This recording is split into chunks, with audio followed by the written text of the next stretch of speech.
Hello goods, Radhe Radhe, जय श्री कृष्णा। कैसे हैं आप सब लोग?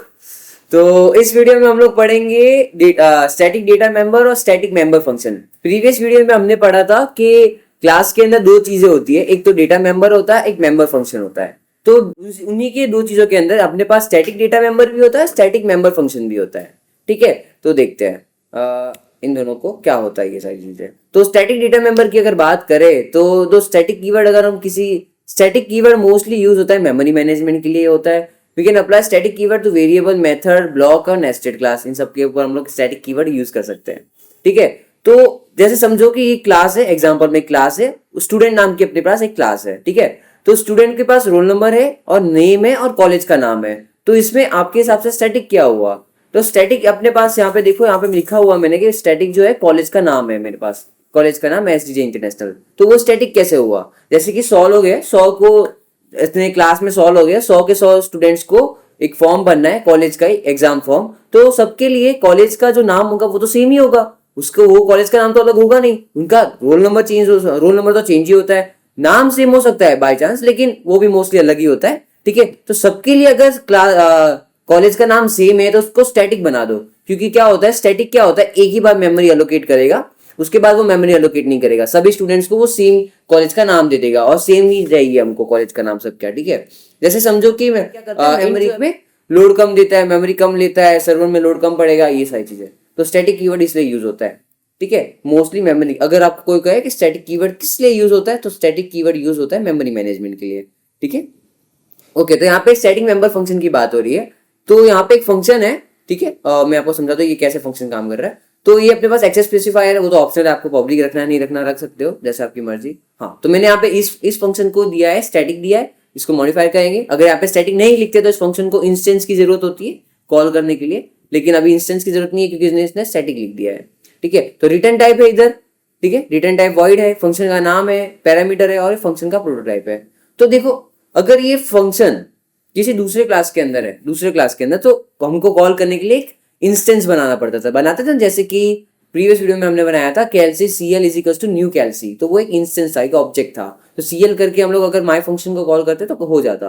लेकिन हम लोग अगर ये स्टैटिक है तो हम लोग डायरेक्ट फंक्शन का क्लास का नाम लिख दो, जैसे क्लास का नाम था कैलसी, कैलसी डॉट डायरेक्ट ये लिख दो माई फंक्शन, तो वो डायरेक्ट कॉल हो जाएगा।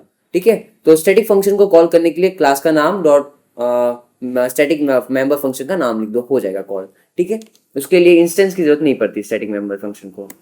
तो स्टैटिक मेंबर फंक्शंस की कुछ प्रॉपर्टीज होती है। ठीक है, तो फर्स्ट प्रॉपर्टी है it can access only static members. वो जो है एक्सेस करेगा ओनली स्टैटिक मेंबर्स के अंदर, मतलब स्टैटिक मेंबर फंक्शन के अंदर खाली आप स्टैटिक डेटा, जो स्टैटिक डेटा रहेगा वही आप लोग उसको उसके साथ ही छेड़छाड़ी कर सकते हो, और किसी के साथ नहीं कर सकते, उसको प्रिंट करा सकते हो, उसको एडिट कर सकते हो ऐसा। ठीक है, it can be called without an instance, जैसे मैंने बताया वो क्लास के नाम से ही कॉल हो जाएगा, आपको इंस्टेंस बनाने की कोई जरूरत नहीं है। ठीक है, it can not associate with the object, वही सेम बात, ऑब्जेक्ट की जरूरत नहीं है। Non static data members can not be access by the static function. जो नॉन स्टैटिक डेटा मेंबर्स होंगे वो एक्सेस नहीं होंगे। ये नॉन स्टैटिक डेटा मेंबर, जैसे कि मैंने इन ए इज इक्वल टू 10 लिख दिया, तो उसके आगे मैंने स्टैटिक अगर लगा दिया तो वो तो चल जाएगा, लेकिन अगर स्टैटिक नहीं लगाया तो वो चलेगा नहीं, वो नहीं चलेगा। ठीक है, तो आपको प्रोग्राम बना के दिखाता हूँ, समझाता हूँ और अच्छे समझ में आएगा। तो मैं यहाँ पे बना देता हूँ, मैं एक फंक्शन बना देता हूँ स्टैटिक करके, स्टैटिक फंक्शन डॉट जावा। Okay, done. ठीक है, मैं फटाफट यहाँ पे पब्लिक लिख देता हूँ, डन है। ओके, अब मैं यहाँ पे लिखूंगा, मैं एक क्लास बनाता हूँ, नई क्लास बनाते हैं। तो मैं नई क्लास बना रहा हूँ, मैं बना रहा हूँ क्लास का नाम डेटाबेस करके। ठीक है, डेटाबेस कर रहा हूँ। ठीक है, क्लास बनाई मैंने डेटाबेस करके। अब मैं एक फंक्शन बनाऊंगा जिस वो होगा स्टैटिक। ठीक, स्टैटिक वॉइड मैं बना दूं डिस्प्ले, मैंने डिस्प्ले बना दिया। अब मैं आप प्रिंट करा दूंगा स्टैटिक फंक्शन कॉल। ठीक है, स्टैटिक फंक्शन कॉल हो गया। अब मैं एक और फंक्शन बनाऊंगा जो स्टैटिक नहीं रहेगा, वो non static variable, non static होगा। मैं डिस्प्ले की जगह में यहाँ पे कर दूंगा शो, शो कर दिया। अब मैं यहाँ पे नॉन स्टैटिक कर देता हूँ, नॉन स्टैटिक, ये अपने नॉन स्टैटिक फंक्शन हो गया। ठीक है, अब देखो, मैं जैसे कि हमने प्रॉपर्टीज में देखा था कि जो स्टैटिक फंक्शन है उसको इंस्टेंस की जरूरत नहीं है। तो अगर इंस्टेंस की जरूरत नहीं है तो क्लास के नाम से कॉल होता है, तो देखते हैं करके। ये देखो, मैंने क्लास का नाम लिखा डॉट लिखा, अभी एक कौन सा था स्टैटिक अपने पास, डिस्प्ले, डिस्प्ले को कॉल कर दिया। देखो मैंने यहाँ पे भी स्टैटिक दे दिया, यहाँ पे हटा देते इसको, स्टैटिक नहीं देना, ठीक है। डिस्प्ले कर दिया, पैरेंथेसिस लगेंगे क्योंकि ये फंक्शन है। ओके, तो अभी ये रन हो जाना चाहिए, ये हमने रन किया, प्रॉब्लम्स को बंद करता है। ओके, तो देखो static function called, static function मतलब अपना चल चुका है, ठीक है। अभी हम लोग ये काम करते हैं, इसको वापस कट करते हैं। अभी हम लोग काम करते हैं कि इसको तो कॉल करते हैं, अभी शो को कॉल करके देखते हैं क्या बताता है एरर। देखो यहाँ पे पहले से एरर आ जा रहा है कि देखो can not make a static reference to the non static method show, ठीक है, फॉर्म टाइप डेटाबेस, ठीक है। ऐसा तो ऐसे नहीं होता, अब इसके लिए हमको इंस्टेंस बनाना पड़ता है। इंस्टेंस कैसे बनाएंगे, नाम लिखेंगे क्लास का database, db is equals to new database, ये बन गया इंस्टेंस। अभी इंस्टेंस को यूज करने के लिए हम लोग ऑब्जेक्ट का नाम लिखेंगे, db लिख देंगे, ये हो गया अपना इंस्टेंस। अभी ये दोनों चल जाएगा, पहले आएगा स्टैटिक फंक्शन कॉल्ड, फिर आएगा नॉन स्टैटिक फंक्शन कॉल्ड, ठीक है। ये देखो पहले आया स्टैटिक फंक्शन कॉल, फिर आया नॉन स्टैटिक फंक्शन कॉल, ठीक है। डन है अपना। ओके, अब हम करेंगे थोड़े, इसमें मैं बना दूं स्टैटिक डेटा मेंबर्स बना दूं। डेटा मेंबर्स अभी तक नहीं पता है, मैंने यहाँ पे बना दूं static string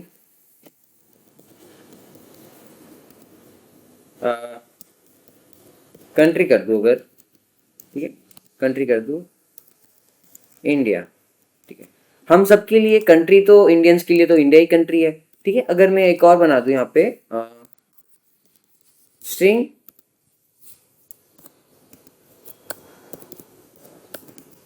state is equals to Gujarat. Okay, तो मेरे लिए गुजरात है, आपके लिए महाराष्ट्र हो सकता है, राजस्थान हो सकता है, कुछ भी हो सकता है, ठीक है। तो अब कंट्री अपने सबके लिए एक ही है कि कंट्री तो अपनी इंडिया ही है, ठीक है।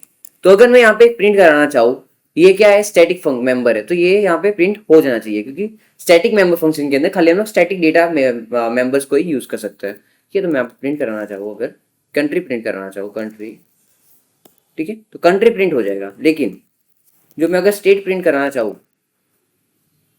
तो स्टेट प्रिंट नहीं होगा, स्टेट प्रिंट नहीं होगा। देखो यहाँ पे अगर मैं यहाँ पे होवर करूँ तो क्या आता है, can not make a static reference to the non static field state, ठीक है। तो हम लोग नॉन स्टैटिक वेरिएबल यहाँ पे नहीं लिख सकते, लेकिन ये हम लोग नॉर्मल जो होता है मेंबर फंक्शन, उसके अंदर हम लोग ये लिख सकते हैं। तो मैं यहाँ पे कॉल करके देखते हैं, ये आ गया, देखो पहले इंडिया आया, फिर ये आ गया स्टैटिक फंक्शन कॉल्ड, फिर गुजरात आया, फिर नॉन स्टैटिक फंक्शन कॉल्ड। तो ऐसे होता है स्टैटिक नॉन स्टैटिक, ठीक है। तो आगे हम लोग और भी आगे पढ़ेंगे, तो बने रहे। Thank you.